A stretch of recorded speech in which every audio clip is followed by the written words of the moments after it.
The emergency room doors burst open as Amber clutched her swollen belly, pain radiating through her body in waves that made her vision blur. She never imagined that seeking help at the hospital where her husband was the hidden billionaire owner would lead to the most humiliating moment of her life, shoved to the floor by a nurse who saw only her skin color, not her emergency. What happened next would shake the entire medical community to its core. Welcome to Stories by Jason. If you're settled in and ready for a good story, hit that subscribe button and tell me in the comments where you're watching from. I've got another exciting story coming your way tomorrow, and trust me, you don't want to miss it. Thank you so much for the love and support. You're truly appreciated, and I'm so grateful to have you here with me. The October rain hammered against the windshield of Amber Thornton's Mercedes as she pulled into the emergency bay of Mercy General Hospital, her hands trembling so violently she could barely grip the steering wheel. The contractions had started 3 hours ago, sharp, irregular pains that felt nothing like the Braxton Hicks episodes her obstetrician had described. At 36 weeks pregnant with twins, she knew something was wrong. Terribly wrong. She tried calling Marcus 4 times, but each call had gone straight to voicemail. Her husband was somewhere over the Atlantic, flying back from a critical acquisition meeting in London. The irony wasn't lost on her. Marcus owned a controlling stake in this very hospital, part of his vast healthcare empire that spanned 3 continents. But he'd kept his ownership private, buried under layers of LLCs and investment firms. He'd wanted to protect their privacy, to give Amber a normal life despite his billions. Now, stumbling through the automatic doors with one hand supporting her swollen belly, she would have given anything for that protection. The fluorescent lights of the emergency department burned her eyes as another contraction ripped through her abdomen. Amber gasped, leaning heavily against the intake desk, her designer maternity dress soaked through with rain and sweat. The waiting room was surprisingly empty for a Friday evening, just an elderly man with a bandaged hand and a mother holding a feverish toddler. "Please," Amber managed, her voice breaking. "I'm 36 weeks pregnant with twins. I'm having contractions every 5 minutes and there's pressure, so much pressure. Something's wrong." The woman behind the desk didn't even look up from her computer screen. Nurse Patricia Hendricks, according to her name tag, was a severe-looking woman in her late 50s with steel-gray hair pulled back in a tight bun. Her lips were pressed into a thin line of perpetual disapproval, and when she finally raised her eyes to meet Amber's, they were cold and assessing. "Insurance card and ID," Patricia said flatly. Amber fumbled in her purse, her fingers numb. She pulled out her wallet, but another contraction hit, and her knees buckled. She caught herself on the desk, sending a stack of clipboards clattering to the floor. "Careful," Patricia snapped, standing abruptly. "You're making a mess, and you're dripping water everywhere." "I'm sorry, Amber tried to hand over her insurance card, but her hands were shaking so badly she dropped it. As she bent to pick it up, a warm gush of fluid ran down her legs, pooling on the pristine white floor. Her water had broken. Patricia's expression shifted from annoyed to outright hostile. "Did you just—" She looked down at the puddle with disgust. "Are you serious right now?" "My water broke," Amber said, tears streaming down her face mixing with the rain. "Please, I need help, my bobbies." "I need to verify your insurance first," Patricia interrupted, typing aggressively on her keyboard. The clicking of the keys seemed impossibly loud in the tense silence. Amber watched the nurse's face harden further as she read something on the screen. "Your insurance is showing as declined. The card you gave me was rejected." "That's impossible," Amber said, confusion cutting through her pain. "We have premium coverage through—" "I don't care what you think you have," Patricia cut her off, her voice rising. "The system says declined, which means you need to pay up front or leave." "Leave?" Amber couldn't believe what she was hearing. "I'm in labor, my water just broke, I'm having twins." "Plenty of women have tried to scam this hospital with fake insurance cards," Patricia said, crossing her arms. "We have policies for a reason. If you can't pay, you need to go to County General." The naked discrimination in Patricia's voice was unmistakable. Amber had experienced racism before, the suspicious looks in high-end stores, the surprise when she spoke with her Ivy League vocabulary, the assumptions about her background. But this was different. This was life and death, her Bobby's lives. Please, Amber begged, gripping the desk so hard her knuckles turned white. Just call my doctor, Dr. Sarah Chen. She knows me. She can verify. I don't have time for this, Patricia interrupted. She came around the desk, and Amber saw the security guard in the corner straighten up, suddenly alert. You need to leave now and go to county. They handle, she paused, her eyes raking over Amber's brown skin with undisguised contempt, charity cases. I am not a charity case, Amber's voice broke. My husband owns. I'm sure he does, Patricia said with dripping sarcasm. She reached out and grabbed Amber's arm, her fingers digging in painfully. Everyone who comes in here has some story. Come on, out. What happened next would be burned into Amber's memory forever, a moment of such shocking cruelty that it would haunt her dreams. As Patricia tried to pull her toward the door, Amber instinctively resisted, trying to explain, trying to make this woman understand. The nurse's face twisted with rage, and without warning, she placed both hands on Amber's shoulders and shoved, hard. Amber felt herself falling backward, her pregnant belly unbalanced, her feet slipping in the amniotic fluid on the floor. She had one terrible moment of clarity as she fell. If she landed wrong, she could lose her bobbies. Both of them. Time seemed to slow as her arms windmilled, desperately trying to catch herself, to protect the precious lives inside her. She hit the ground hard, her hip and shoulder taking the brunt of the impact, but her hands managed to cradle her belly. The pain was immediate and excruciating, not just from the fall but from the violent contraction that seized her entire abdomen. She couldn't breathe, couldn't scream, could only curl into herself on the cold hospital floor while the fluorescent lights blazed overhead like accusatory eyes. "Oh my God," someone shouted. The mother with the toddler had jumped to her feet. "What did you just do? She's pregnant." Patricia stood over Amber, her face flushed but defiant. She was being belligerent and refused to leave when informed her insurance was invalid. "I was within my rights to." "You pushed a pregnant woman." The security guard was moving now, speaking urgently into his radio. "We need a medical team to the ER entrance immediately. Pregnant woman down. I repeat, pregnant woman down." Through her pain, Amber heard the commotion, running footsteps, urgent voices, the squeak of a gurney being wheeled across the linoleum. Strong hands were lifting her carefully, transferring her to the stretcher. A young doctor with kind eyes was leaning over her, asking questions she could barely comprehend. "How many weeks? When did contractions start? Any bleeding?" 36 weeks, Amber gasped.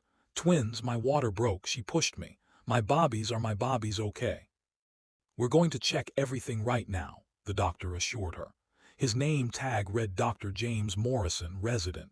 "Get her to labor and delivery stat. And someone call Dr. Chen. I think this is one of her patients."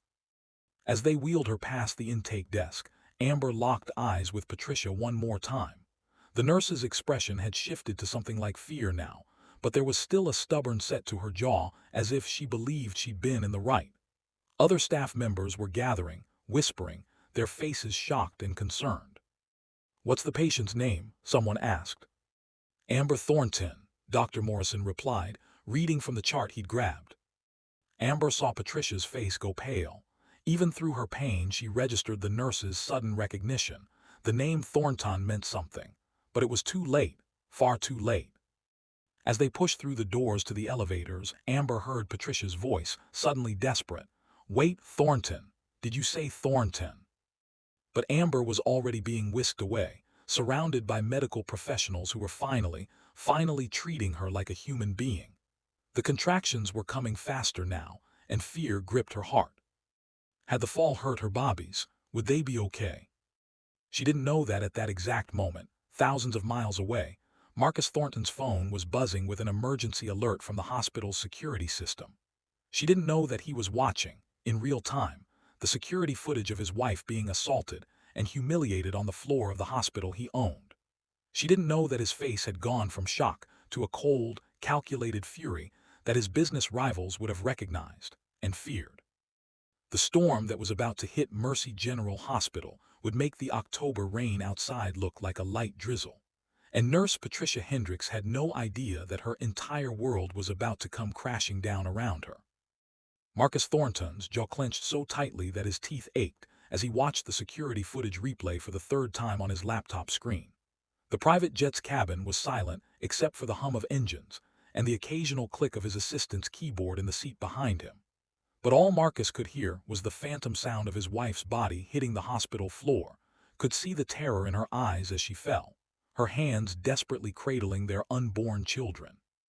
"Pull up everything on Patricia Hendricks," Marcus said, his voice dangerously quiet. "Employment history, personnel file, every complaint ever filed against her. I want it in the next 5 minutes." His chief of staff, David Chen, brother to Amber's obstetrician, was already typing furiously. "On it. Marcus, I'm also seeing that the hospital administrator on duty tonight is Clark Hughes. He's been with Mercy General for 15 years. Do you want me to contact him?" "No." Marcus's finger tapped the armrest rhythmically, a tell that anyone who knew him would recognize as a sign of controlled rage. "I don't want anyone knowing I'm coming. Not yet. How long until we land?" 2 hours and 17 minutes, the pilot's voice crackled through the intercom. "We've been cleared for priority landing. I've shaved off another 20 minutes. Marcus pulled up the live feed from labor and delivery. His access to the hospital's systems was absolute. Every camera, every computer, every locked door could be opened with a few keystrokes. He'd installed the most sophisticated security and monitoring system available when he'd acquired Mercy General 3 years ago, part of his vision to revolutionize healthcare delivery. He'd wanted transparency, accountability, the ability to monitor care quality and identify problems before they became crises. He'd never imagined he'd use it to watch his own wife being treated for injuries caused by his employee. On the screen, he could see Amber in a delivery room surrounded by medical staff. Dr. Morrison was there, along with 2 nurses Marcus didn't recognize, and thankfully Dr. Sarah Chen had arrived. His sister was leaning over Amber, her hand on her patient's shoulder, speaking in what Marcus knew would be calm, reassuring tones. The monitors showed 2 heartbeats, his children still alive, still fighting. "Thank God, thank God." "Sir," David said carefully, "the personnel file is up. Patricia Hendricks, age 57, employed at Mercy General for 23 years, currently working in ER intake. And Marcus, there are complaints, multiple complaints." Marcus turned from the screen, his dark eyes sharp. "Show me." David angled his laptop so Marcus could see. The file was damning, a pattern of behavior stretching back years. Complaints from patients about rude treatment, discriminatory comments, refusal of care. But somehow, Patricia had never been fired, never even seriously disciplined beyond a few written warnings that seemed to have no effect. "How is this possible?" Marcus demanded. "We have zero-tolerance policies. Why is this woman still employed?" Looking at the administrative notes, David scrolled down, his frown deepening. "It seems her supervisor, Martin Walsh, consistently downgraded the severity of complaints, marked them as personality conflicts or misunderstandings. He's written several defenses of her, claiming she's just old school and efficient." "Old school," Marcus repeated, his voice laced with contempt. "Is that what we're calling racism and assault now?" He stood abruptly, packing the narrow cabin. "Pull Walsh's file too, and I want the names of every administrator who reviewed these complaints and did nothing." His phone buzzed, a text from an unknown number. When he opened it, his blood ran cold. It was a video, clearly recorded by another patient in the ER waiting room. The angle was different from the security cameras, closer, more personal. Marcus watched as the woman with the toddler had captured the entire confrontation on her phone, from Patricia's initial hostility to the shocking moment of the push. But worse, far worse, was the audio. "We don't serve your kind here without proof of insurance," Patricia's voice came through clearly, dripping with venom. "Plenty of people like you try to scam this hospital. Go to county, they handle charity cases." The video ended with Amber on the ground, sobbing, while Patricia stood over her and actually said, she was being belligerent. The text that accompanied the video read, "This happened at Mercy General tonight. This pregnant woman was pushed by a nurse. I'm sending this to the news unless someone does something. This is wrong." Marcus forwarded the video to David. "That patient is about to send this to the media. Find her. I want her contact information. I'm going to call her myself and thank her for documenting this, and I'm going to make sure she knows that justice will be served. Then I want our PR team ready. we're going to release this ourselves with a full statement about the consequences. Marcus, are you sure? I've never been more sure of anything in my life. Marcus returned to his laptop, pulling up the hospital's internal communication system. His fingers flew across the keyboard, accessing administrative controls that most people didn't even know existed. And David, get me a live feed to every screen in that hospital. Break rooms, nursing stations, waiting rooms, administrative offices. Everywhere. David's eyes widened. You're going to? I'm going to make sure every single person in that building knows exactly what happened tonight. And then I'm going to make sure the whole world knows. Marcus glanced at his watch. 2 hours. Patricia Hendricks has 2 hours left of thinking she's going to get away with this. On the laptop screen, he watched as Dr. Chen performed an ultrasound on Amber. The twins were visible on the monitor, their tiny hearts beating steadily. Amber was crying, her hand gripping Sarah's with desperate strength. Marcus wished he could reach through the screen, could hold his wife, could promise her that everything would be okay. But he could do something better. He could make sure this never happened to anyone else. Ever. Pull up the board members' contact information, Marcus said, his voice steady now, filled with purpose. Emergency meeting tomorrow morning at 8 a.m. non-negotiable. And David, draft a press release. I want it ready to go the moment I walk into that hospital. Title it, Mercy General Hospital Owner Responds to Assault of His Wife, a Commitment to Change. David looked up, understanding dawning on his face. You're going public with your ownership. I should have done it years ago, Marcus said quietly, looking at Amber's face on the screen. She looked so small in that hospital bed, so vulnerable. The fierce, brilliant woman he'd married, a civil rights attorney who'd argued cases before federal courts, reduced to this because of the color of her skin. I thought keeping it private protected us. I was wrong. Privacy is a privilege, and my wife just paid the price for mine. He pulled up another screen, this one showing Patricia Hendricks still at the ER desk, now arguing with Dr. Morrison, who had apparently come back down to confront her. The nurse's face was red, her gestures aggressive. She had no idea that her every word was being recorded, that her career was already over, that in 2 hours her life would change forever. Marcus thought about Mercy, about how his grandfather, who'd fled the Jim Crow South with nothing and built a small clinic that eventually grew into a medical supply company, had always told him, healthcare is about dignity. Every person who walks through those doors deserves to be treated like they matter. Patricia Hendricks had stripped his wife of her dignity, had endangered his children, had violated everything his family's company stood for. There would be no mercy for her. As the jet began its descent toward New York, Marcus made one more call to his legal team. I need you to file a personal lawsuit against Patricia Hendricks for assault, and I need you to contact the district attorney's office. I want criminal charges filed. Assault on a pregnant woman, reckless endangerment, civil rights violations, throw everything at her that will stick. He paused, listening to his lawyer's response. I don't care if it's complicated because I own the hospital. I'm not suing as the owner. I'm suing as a husband whose pregnant wife was attacked. Make it happen. When he hung up, David was staring at him with something like awe. What? Marcus asked. I've worked for you for 8 years, David said. I've seen you negotiate billion-dollar deals, navigate hostile takeovers, rebuild failing companies. I've never seen you like this. You've never seen someone hurt my family before, Marcus replied simply. He looked back at the screen, at Amber, at the monitors showing his children's heartbeats. And God help anyone who thinks I'm going to let this slide. The plane touched down with a slight jolt. Marcus was already unbuckling his seatbelt, grabbing his coat, his mind running through the sequence of events that would unfold in the next few hours. The car would take him directly to the hospital. He'd go straight to Amber first. His wife and children were the priority always. But after he knew they were safe, after he'd held her and promised her that this would be made right.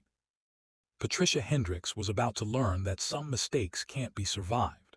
And Mercy General Hospital was about to undergo a reckoning that would reverberate through the entire healthcare industry. The storm had arrived. The elevator ride to the 4th floor of Mercy General Hospital felt endless.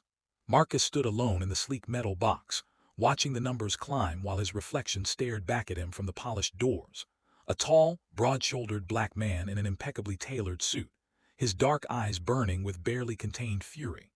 23 years of building an empire, of proving himself in boardrooms where he was often the only person who looked like him, had taught Marcus Thornton perfect control. But that control was hanging by a thread. The doors opened to the labor and delivery ward. A nurse looked up from her station, her professional smile freezing when she saw his face. "I'm here for Amber Thornton," Marcus said, his voice clipped. "Room 412. "Are you family?" the nurse asked hesitantly. "I'm her husband." He didn't wait for permission, just strode past the desk with the confidence of a man who owned the building, because he did. Behind him, he heard the nurse scrambling for her phone, probably to alert someone that a very angry man had just blown past her station. Let them call security, let them try to stop him. Room 412's door was partially open. Marcus pushed through and stopped short, his heart clenching at the sight before him. Amber was propped up in the hospital bed, her hair pulled back in a messy ponytail, her eyes red and swollen from crying. Dr. Sarah Chen was adjusting an IV line while another nurse monitored the fetal heart rate monitors. The steady beep-beep of 2 heartbeats filled the room, the most beautiful sound Marcus had ever heard. "Marcus," Amber's voice broke as she saw him, fresh tears spilled down her cheeks. "You're here, how did you?" He was across the room in 3 strides, gathering her carefully into his arms, mindful of the wires and tubes but unable to stop himself from holding her close. She collapsed against him, sobbing into his shoulder while he murmured reassurances, his own eyes burning with tears he refused to let fall. "I'm here, baby. I'm here, you're safe. The twins are safe. I'm so sorry. I'm so goddamn sorry." "She pushed me, Marcus," Amber whispered against his neck. "She wouldn't help me, she said my kind." "I know," Marcus's jaw clenched. "I saw everything, and I'm going to handle it, I promise you." Dr. Chen cleared her throat gently.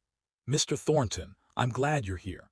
Both Bobbies are stable, but Amber has some bruising on her hip and shoulder from the fall. We're monitoring for signs of preterm labor. The contractions have slowed since we gave her medication, but she needs to stay calm and stress-free, which is impossible given what just happened," Marcus finished. He pulled back slightly to cup Amber's face in his hands, looking into her eyes. "How are you really feeling? Any pain?"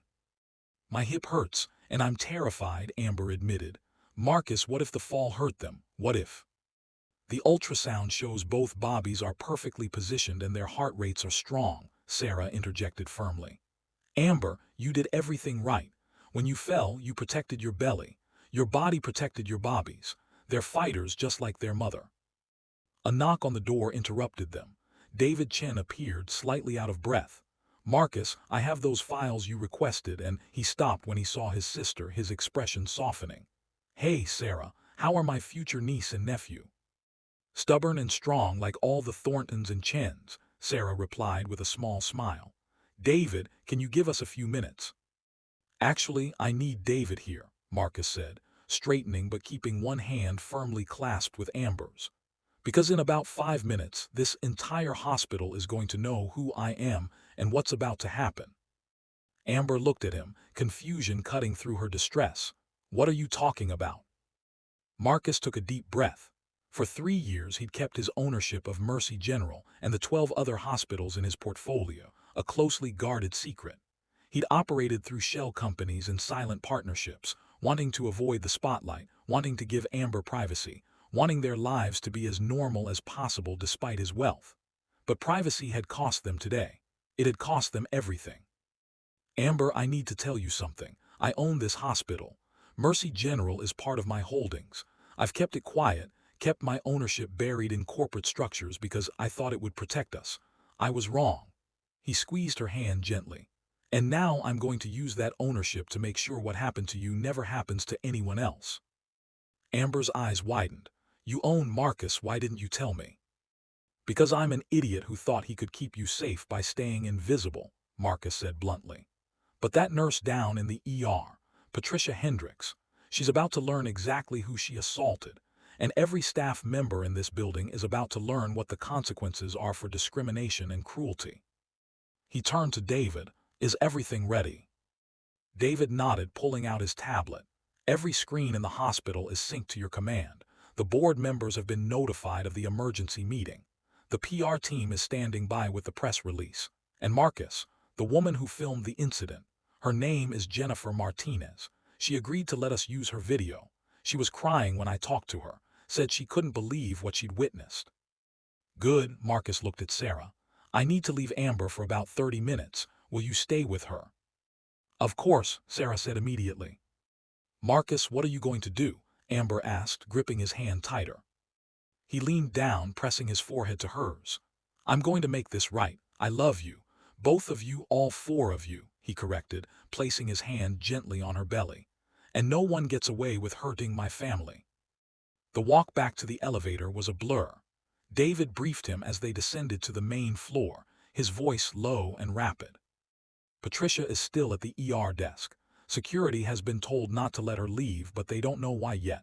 Clark Hughes, the administrator on duty, is in his office. He's been asking questions since word spread about the incident. And Marcus, there's something else.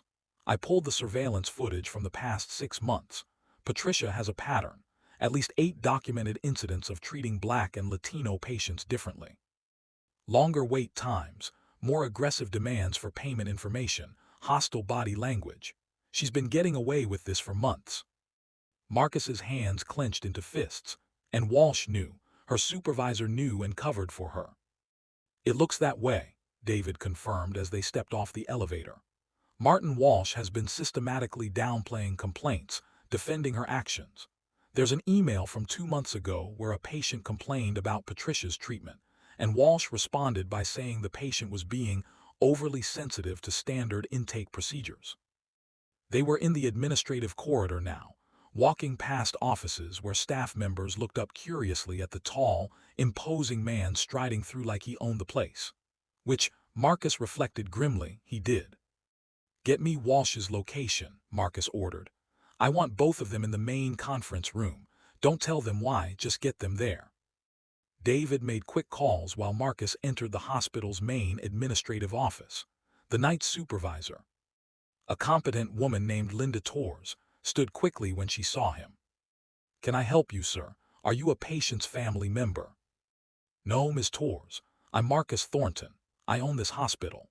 He watched her face cycle through shock, disbelief, and then rapid recalculation as she presumably remembered every news article she'd ever read about the mysterious billionaire who'd been quietly buying up hospitals across the country. And in approximately 2 minutes, I'm going to address every staff member in this building. I need you to make sure the announcement system is active. Linda's hand trembled as she reached for her phone. Why, yes, sir. Of course, Mr. Thornton. Should I alert Mr. Hughes? Mr. Hughes will find out with everyone else, Marcus said. He pulled out his own phone, opening the app that gave him direct access to the hospital's infrastructure. With a few taps, every screen in Mercy General Hospital, from the monitors in patient rooms to the TVs in waiting areas to the computers at nursing stations, switched to a live feed. His face appeared on every screen, and in the administrative office behind him, Linda gasped. Good evening, Marcus said, his voice steady and clear, amplified through every speaker in the building. My name is Marcus Thornton, and I am the owner of Mercy General Hospital. Most of you don't know me because I have chosen to keep my ownership private. That changes tonight. Throughout the hospital, staff members froze mid-action, staring at screens in confusion and growing alarm. 2 hours ago, my wife, Amber Thornton, came to this hospital's emergency room in active preterm labor with twins. She was in medical distress, her water had broken, and she needed immediate care. Marcus's voice hardened. Instead of receiving that care, she was profiled, discriminated against, and physically assaulted by one of this hospital's employees. I'm going to show you exactly what happened. He tapped his phone, and the security footage began to play. Every person in Mercy General watched as Patricia Hendricks refused to help Amber, made racist comments, and then, in crystal-clear high definition, shoved a 9-month pregnant woman to the ground. The collective gasp that went through the building was almost audible. In the ER, nurses clutched each other in horror. In the administrative offices, supervisors went pale. And somewhere, Patricia Hendricks was watching her career end in real time. When the video finished, Marcus's face returned to the screens. Patricia Hendricks is terminated, effective immediately. Criminal charges for assault are being filed as we speak. But her actions are not the only problem here. His eyes blazed with controlled fury. I have reviewed her personnel file. There have been multiple complaints about discriminatory behavior over the years, and those complaints were ignored, minimized, and buried by her supervisor, Martin Walsh, who was also terminated effective immediately. In the conference room where David had corralled Patricia and Martin, both of them were staring at the screen in horror. Patricia's face had gone from red to white, her mouth opening and closing soundlessly. Martin was shaking his head in denial. But this isn't just about two employees, Marcus continued. This is about a systemic failure, about a culture that allowed racism and discrimination to flourish because it was easier to ignore complaints than to address them. That ends tonight. He paused, letting the weight of his words sink in. Effective immediately, Mercy General Hospital will undergo a complete review of all patient complaints from the past 5 years. Every incident of suspected discrimination will be investigated by an independent third party. We will implement mandatory bias training for all staff, and I mean all staff, from administrators to doctors to janitors. Anyone who refuses will be terminated. We will hire a chief equity officer whose sole job is to ensure that every patient who walks through our doors receives the same standard of care, regardless of their race, ethnicity, economic status, or any other factor. Throughout the hospital, staff members exchanged glances. Some looked ashamed, others looked angry. A few looked relieved, as if they'd been waiting for someone to finally address problems they'd witnessed but felt powerless to stop. Furthermore, Marcus said, I am establishing a patient advocacy fund. Any patient who has experienced discrimination at this hospital can file a complaint, and those complaints will be investigated with full transparency. Where we find wrongdoing, we will make it right, with apologies, with compensation, and with action. He leaned closer to the camera, his voice dropping to a tone that made even David take a step back. Let me be absolutely clear about something.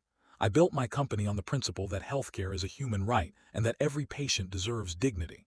My grandfather started with a single clinic in the segregated South where he treated people who were turned away from white hospitals. He taught me that our job, all of our jobs in healthcare, is to see people's humanity before anything else. Tonight we failed. We failed my wife, we failed my children, and we have failed countless other patients. But we will not fail again. He straightened, his expression shifting to something harder, more final. If you cannot commit to treating every patient with equal dignity and respect, regardless of who they are or what they look like, then you do not belong at this hospital. We will help you find other employment, but you will not work here. Marcus paused, then added, for those of you wondering about my wife, Amber Thornton is stable. Our twins are healthy, and she is everything I said in this speech. Courageous, strong, and deserving of so much better than what she received tonight. Tomorrow, I will be meeting with department heads to begin implementing these changes. Tonight, I want every one of you to think about what kind of hospital you want to work in. The kind that protects prejudice, or the kind that protects patients. He ended the broadcast. The screens throughout the hospital went dark, returning to their normal displays. But Marcus knew the message had been received, loud and clear. His phone immediately began buzzing with calls, board members, administrators, concerned department heads. He ignored all of them except one text from the head of security. Patricia Hendricks escorted from building. Martin Walsh in HR office awaiting termination meeting. Situation contained. David was staring at him with something like awe. Marcus, that was just the beginning, Marcus said. He was already moving, heading back to the elevators, back to Amber. Schedule that board meeting for 7 a.m. tomorrow, not 8, and get our PR team to release the full statement to the press within the hour. I want this story told our way. When he returned to room 412, Amber was sitting up straighter, her eyes glued to the muted television in her room where the local news had already picked up the story. Someone had leaked Jennifer Martinez's video to the media, and the footage of Patricia shoving Amber was playing on repeat with a shocked anchor discussing the breaking news. Marcus, Amber whispered as he entered, it's everywhere. They're saying they're calling it assault. They're demanding justice. He sat on the edge of her bed, taking her hands in his. They'll get it. Patricia will face criminal charges. We're implementing changes. And Amber, he cupped her face gently. I'm so sorry I wasn't here. I'm sorry you went through this alone." "You're here now," she said, tears streaming down her face again, but this time with something like relief. "And our Bobbies are okay. That's what matters." Dr. Sarah Chen, who had been quietly standing by during the broadcast, spoke up. "The contractions have stopped completely. Your blood pressure is stabilizing. I think the medication is working, but I want to keep you here overnight for observation." "Whatever you think is best," Marcus said, not taking his eyes off Amber. Outside the room, through the walls, they could hear the hospital transforming. Urgent conversations, worried whispers, the sound of an institution reckoning with its failures. But in room 412, there was only the steady beeping of two tiny heartbeats, the quiet breathing of parents who had nearly lost everything, and the tentative beginning of healing. Marcus knew the real work was just beginning. The lawsuits, the investigations, the media scrutiny, the painful process of rooting out systemic discrimination, all of it lay ahead like a mountain to be climbed. But as he held his wife's hand and listened to the sound of his children's hearts, he felt something he hadn't felt since receiving that emergency alert on the plane: hope. Justice had been delivered, swift and public. Now came the harder part, making sure it lasted. 3 months after the incident, Amber Thornton stood in the newly renovated lobby of Mercy General Hospital, her 4-week-old twins, Ella and Isaiah, sleeping peacefully in a double stroller beside her. The morning sun streamed through floor-to-ceiling windows that had replaced the old fluorescent-lit entrance, transforming the space into something warm and welcoming. On the wall behind the information desk, a new plaque caught the light: the Thornton Family Center for Equitable Healthcare, where every patient matters. Marcus approached from the administrative wing, flanked by David Chen, and the hospital's newly appointed chief equity officer, Dr. Yolanda Martinez. No relation to Jennifer, though they'd bonded over their shared commitment to justice. He smiled when he saw his family, the expression softening his usually serious features. "Ready for this?" he asked Amber, leaning down to press a kiss to her forehead before checking on the twins. "I think so," Amber replied, though her hand tightened on the stroller handle. This was her first time back at the hospital since giving birth, and despite the transformations, both physical and cultural, she could still feel the ghost of that terrible night. The spot where she'd fallen had been replaced with new flooring, but the memory remained. As if reading her mind, Marcus squeezed her shoulder. "You don't have to do this press conference. I can handle it alone." "No," Amber said firmly. "This story is as much mine as yours. People need to hear from both of us." The press conference was being held in the hospital's newly expanded community room, a space that Marcus had insisted be open to all patients, families, community members. When they entered, Amber was startled by the size of the crowd. Every major news outlet was represented, their cameras creating a forest of lenses.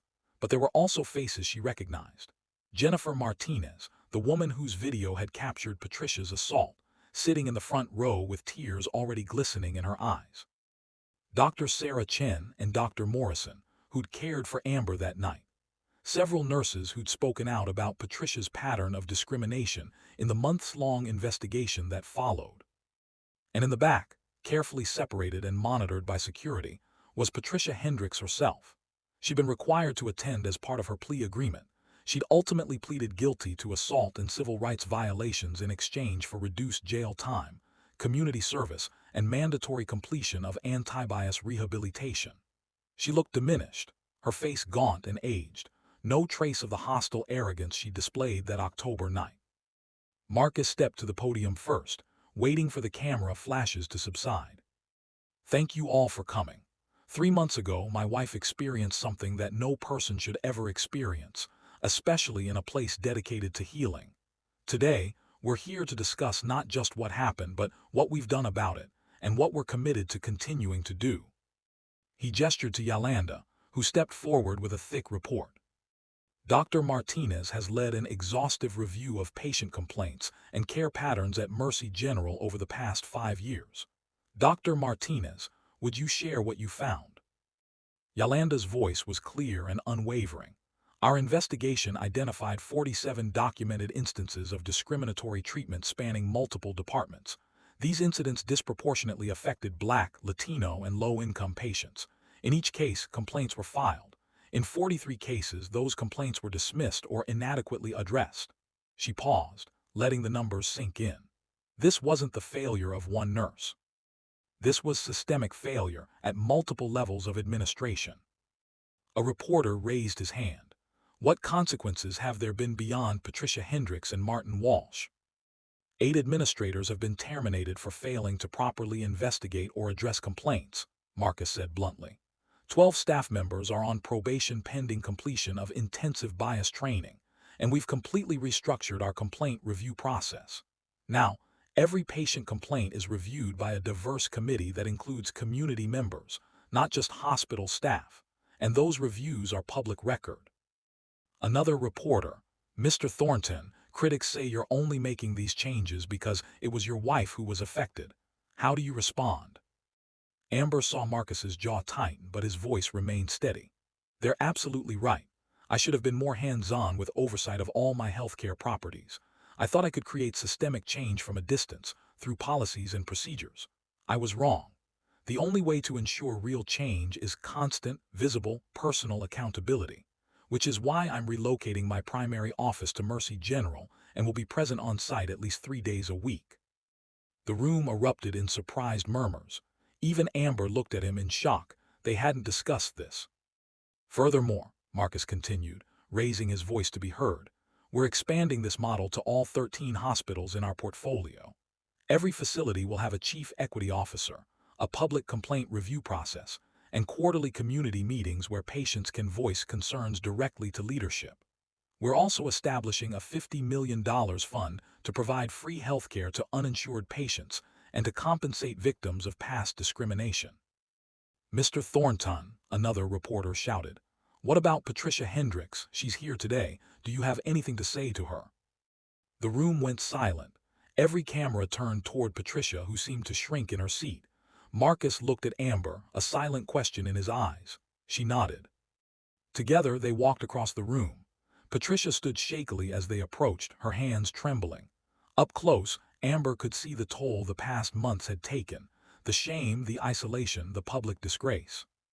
Ms. Hendricks, Marcus said quietly, though the microphone still picked up his words, do you understand what you did to my wife? Patricia's voice was barely a whisper. Yes, I am so sorry. There's no excuse for. You're right. There's no excuse, Marcus interrupted. But here's what you're going to do with the rest of your life. You're going to talk about this. You're going to share your story, the prejudices you carried, the justifications you told yourself, the harm you caused. You're going to help teach the bias training courses we're implementing. You're going to make sure that other people who think like you thought don't make the same mistakes. Patricia's eyes widened. You'd let me do that. You owe a debt, Amber said, finding her voice. Not just to us, but to every patient you ever mistreated and to all the patients you might prevent future nurses from mistreating. Your punishment includes jail time and community service, but your redemption, that's up to you to earn. Tears streamed down Patricia's face. I will, I swear I will. I didn't understand. I didn't see. She broke down completely, and Yolanda stepped forward to guide her back to her seat. Marcus and Amber returned to the podium. Amber took the microphone this time, her voice stronger than she'd expected. I want to share something, she said. When I was on that floor, bleeding and terrified for my bobbies, I felt hopeless. I felt like the world had decided that my skin color mattered more than my humanity, more than my children's lives. That's a feeling no person should ever experience, but too many people, especially Black women, experience it in healthcare settings every day. Black mothers die in childbirth at 3 to 4 times the rate of white mothers. Not because our bodies are different, but because our pain is taken less seriously, our concerns are dismissed, our humanity is questioned. She looked directly into the cameras. This isn't just about one hospital or one nurse. This is about a healthcare system that has deep-rooted biases, and if our story, our trauma, can help change that system, then maybe some good can come from this nightmare. Jennifer Martinez stood up, her hand raised. May I say something? Amber nodded, and Jennifer approached with her young son, the toddler who'd been with her that night, holding her hand. I can't stop thinking about that night, Jennifer said, her voice shaking. I keep thinking, what if I hadn't recorded it? What if there was no proof? How many times has this happened with no one watching? She turned to face the cameras. We all have a responsibility. When we see injustice, we have to speak up. We have to record, to report, to refuse to be silent. Because Amber's story has a happy ending because people acted. Her bobbies are healthy. Her family is together. But there are so many stories that don't end this way. The press conference continued for another hour, with questions about implementation timelines, metrics for measuring change, and the broader implications for the healthcare industry. Other hospital systems were already reaching out, asking to implement similar programs. Legislators were proposing new oversight requirements. Medical schools were updating their curricula to include more comprehensive bias training. When it finally ended, Amber found herself surrounded by well-wishers, nurses who thanked her for bringing problems into the light, patients who shared their own experiences of discrimination, community activists who wanted to collaborate on ongoing reform efforts. But it was a quiet moment later in the empty community room that stayed with her. Dr. Morrison approached, his young face serious. "Mrs. Thornton, I wanted you to know, that night changed me. I'd seen Patricia treat patients poorly before, but I told myself it wasn't my place to intervene, that I was just a resident. After what happened to you, I reported everything I'd witnessed, and I've committed to never being silent again." "Thank you," Amber said, gripping his hand. "That's all we can ask, that people choose to be brave." That evening, back in their penthouse overlooking the city, Marcus and Amber sat together on the balcony, the twins sleeping in their bassinet nearby. The city lights glittered below them, and somewhere out there, Mercy General Hospital stood transformed, a beacon of what was possible when people chose justice over comfort. "Do you think it will last?" Amber asked softly. "The changes we're making." Marcus considered the question carefully. "Not without constant vigilance. Not without people at every level choosing to uphold these values every single day. But I think we've started something that's bigger than us now. The lawsuits from other patients who experienced discrimination, 23 filed so far, they're going to force continued accountability. The media attention means we're being watched. And most importantly, the staff who spoke up, who reported problems they'd been seeing for years, they're empowered now. They know their voices matter." "I keep thinking about Patricia," Amber admitted. "I'm still angry. I don't think that anger will ever completely go away. But I also think about how many other people are walking around with those same prejudices, never being confronted, never having to face what they believe. At least she has a chance to change now." "You're more forgiving than I am," Marcus said quietly. "I don't know if I can ever forgive her for putting you and our bobbies at risk." "I'm not sure it's forgiveness exactly," Amber said. "It's more like, I refuse to let her hatred define the rest of my life or our children's lives. I refuse to let that moment be the end of the story." She reached over to the bassinet, gently touching Ella's tiny hand, then Isaiah's. "They'll grow up in a world that still has prejudice, still has injustice. But maybe because of what happened, they'll also grow up in a world that has a little more accountability, a little more willingness to confront bias. That has to mean something." Marcus pulled her close and they sat in comfortable silence, watching their city, their children, their future. The work wasn't over, it would never really be over. But they'd turned their trauma into action, their pain into purpose, their personal crisis into systemic change. In the months that followed, the Thornton Family Center for Equitable Healthcare would become a model replicated across the country. Amber would return to her legal practice, focusing on healthcare discrimination cases, winning landmark settlements that forced hospitals nationwide to examine their own practices. The twins would thrive, growing healthy and strong. And on the first anniversary of that terrible October night, Marcus and Amber would stand together at Mercy General, now renamed Mercy General, the Equity Hospital, and unveil a memorial in the lobby. Not to celebrate their family, but to honor every patient who'd ever been discriminated against, every complaint that had been dismissed, every voice that had been silenced. The plaque read simply, "We see you, we hear you, you matter, never again." It was a promise, and unlike the promises that had been broken before, this one was backed by action, by accountability, by people who had learned that justice delayed is justice denied, but justice fought for is justice won. Can you imagine being Amber in that moment? 9 months pregnant, in pain, terrified for your bobbies, and instead of help you get hatred. Instead of healing you get hurt. That's not just one nurse's prejudice. That's a system that has failed too many people for too long. This story is real in ways that matter. Maybe the names are different, maybe the details have changed, but this happens. Patients are profiled, dismissed, hurt, not because of their medical needs, but because of the color of their skin, their accent, their zip code, the way they're dressed. And you know what burns me up? How many times this happens when there's no video, no billionaire husband, no accountability? How many Ambers are out there right now, being turned away, being pushed aside, being told their pain doesn't matter? But here's the thing, we can change this. Not overnight. Not with one story or one press conference or one hospital reform. But brick by brick, story by story, voice by voice, we can build something better. If this story made your blood boil, good. Stay angry. Channel that anger into action. If it broke your heart, good. Let that heartbreak fuel your compassion.